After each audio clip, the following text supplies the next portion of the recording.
So you have a project sponsor and you're having difficulty with them? Well, you've come to the right place, because in this video, I'm going to share with you some common challenges with project sponsors and how to solve them.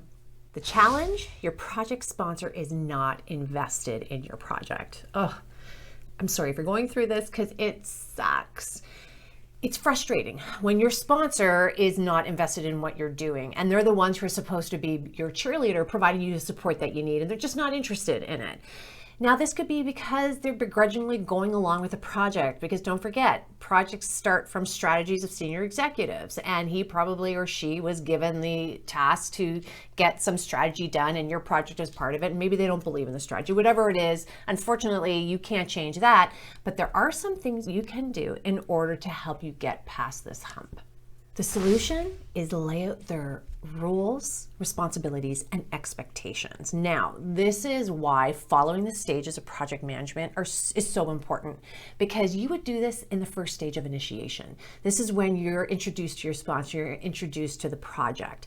Now, for those of you who follow my SLAY project management course, you know this. You know all about SLAY, you know all about the stages, and you know that the first one is initiation. Now, within initiation, there's a scope template and a priority matrix that you really focus your attention on, and it's here, the scope template, that we really want to get clarity with what exactly it is that you're supposed to be doing, but as well, you want to get clarity for the roles and responsibilities of your sponsor. This is the perfect opportunity to start asking those questions at the beginning so that you have it with you. Now, I'm telling you all of this because you need to have that information, because this is what you're going to do in order to deal with the fact that your sponsor is not invested, is you're actually going to bring up those roles, responsibilities, and expectations that you collected at the beginning, and you're going to have a one-on-one meeting with them, and you're going to review them and get them back in the fold so that you can get your items done. That is gold. I highly recommend you incorporate that into all of your projects, not just with a sponsor, but with every team member too. Okay, before we continue with these challenges and these solutions, I have something for you that I'm going to share with you more towards, later on in this video, on some things that you really need to be aware of to ensure that your project is successful. So stay tuned for that. Challenge: your project sponsor lacks project management experience. All right, it's not evident per se immediately whether or not your sponsor lacks project management experience, but it does become evident with the questions they start asking you and the expectations that they have. Now, most senior executives who are sponsors tend to have project experience because you're usually walking up the chain of ladder and you've gone through being a project manager or doing activities yourself anyway before you got to the level of being an executive so that you can be a sponsor. So I say all that because this, even though it is an issue and a challenge, probably doesn't come up as often. However, you need to be aware of it, because I do find sometimes that there are some sponsors who then forget about their project management experience, which comes to haunt you. So what do you do in both of those scenarios? You need to re-equip them with project management principles.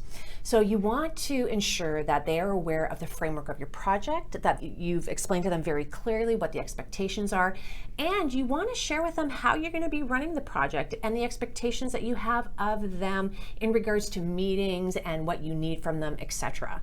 So just kind of giving them a little one-on-one on project management. Don't be so blatant, like, I'm going to teach you about project management. You just want to do it in a way where it's like, hey, I just want to share with you this project. And when you're doing it, do it from a 101 perspective by starting at the beginning, reminding them the justification, giving them the scope statement, the ins and outs, the timelines, who's in it, what your expectations are, and maybe some high-level assumptions that you yourself have. And then you can say, hey, are you in agreement with this? It's a lovely indirect way of re-educating them, and then also sharing with them how you plan to resolve issues and things of that nature, and when you plan on calling them in. So that's a nice way to get, re-equip them with the information they need so that they are, again, brought into the loop of, here's how projects run. Challenge: you do not get along with your sponsor. Ugh. All right, this sucks, because it sucks when you don't get along with anybody at work, because it does create another layer, but it's worse when you don't get along with your sponsor, because that's the person who's going to remove roadblocks for you, who's going to be your cheerleader for the project, etc. So when you don't get along with someone, I think what you have to realize too, that you're in the work environment, you don't have to be best friends with the people, you don't even have to like people that you're working with, but you need to be professional and you need to be respectful.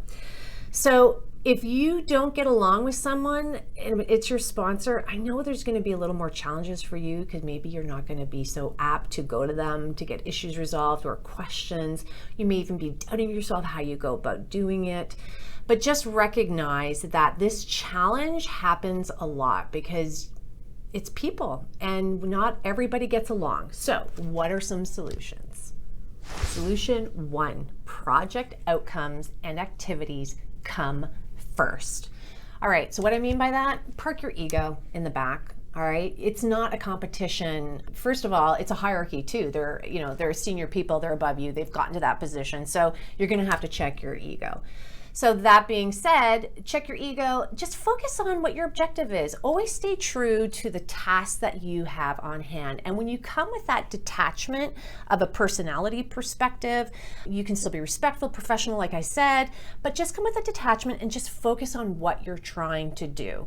It becomes easier for you to approach the person because you're focusing on the task, and that it ensures that you're going to be successful, and you're just taking away that emotional charge, and you're having a little bit of discernment, and you're just giving yourself a little bit of space so that you're not worried about the personality. Again, you're just focusing on what you have to do. Solution 2, which is like piggybacking off of solution 1, is observe how the person works. So you need to understand how your sponsor behaves, what they like from a standpoint of their information, so that when you have that detachment and you're just focusing on the facts, you can present it in the right way that's going to resonate with your sponsor. All right, this is like internal selling 101. It's not about you, it's about the project and the deliverable, and it's about your stakeholders. It's about ensuring that you're getting what you need from a project perspective to be successful in the end. And part of that is understanding what your sponsor needs, how they work, and tailor it to them. So if they like to have a lot of detail, then give them a lot of detail, particularly when you're asking for solutions from them. Present them with everything. If they just like high level bullets, then make sure you go and prepared high level bullets. Maybe they don't want to know all the detail and they just want to know, call me when you need me. All right, just understand the way they work and tailor your interaction to that, and it's just going to be very successful for you, for them, but ultimately the project. You're a project manager. That's what you're supposed to do. Challenge, they lack influence in the organization. All right, why is this even a challenge? Because your sponsor is there to promote the project, to ensure that the vision, the overall goals that the executives have come to fruition. And your project is an outcome of that to help whatever it is that they're trying to come to fruition.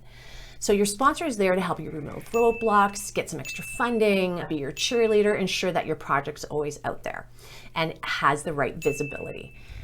Now, if they lack influence and you have a slew of senior executives together and they're part of that group, but they don't have the influence, your project is really going to go down and it won't be very visible, and the things you may need, you may not get, which may create issues for you.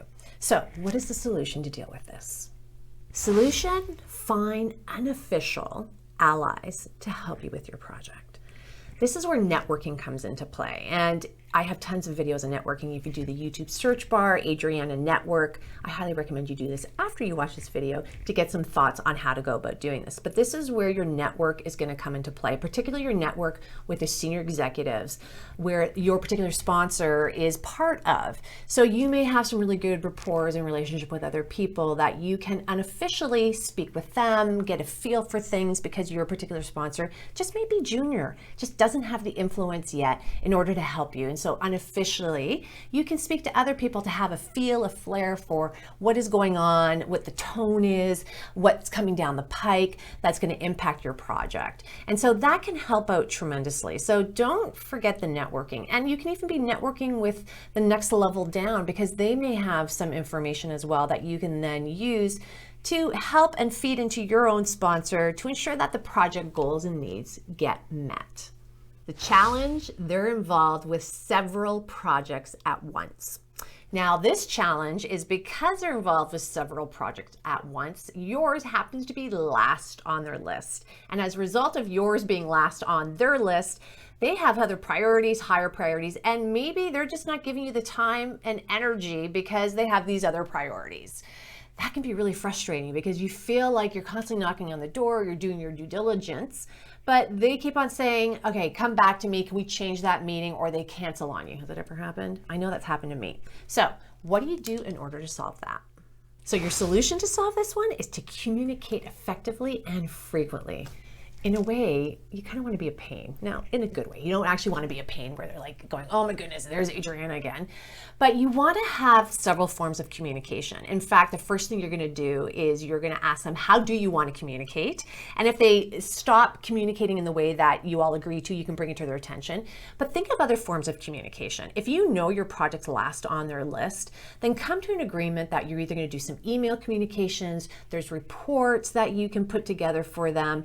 You may want to set up a meeting every couple of weeks and just bring a list of your stuff with you at that point so you're not peppering them with things because they have other projects, probably of higher priorities, which is why yours is last.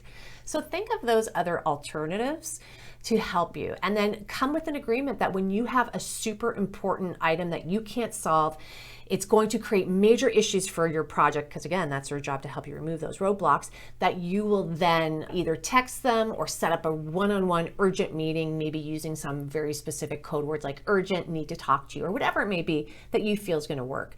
But give them some space and find alternative ways to give them the messaging, and maybe spread it out a little bit, not so it's so frequent, but maybe with less frequency, just so you can give them the space they need so that your project will become important to them because you're clear and concise and you're bringing everything to the table in a very succinct way so that you can go check, check, check, check.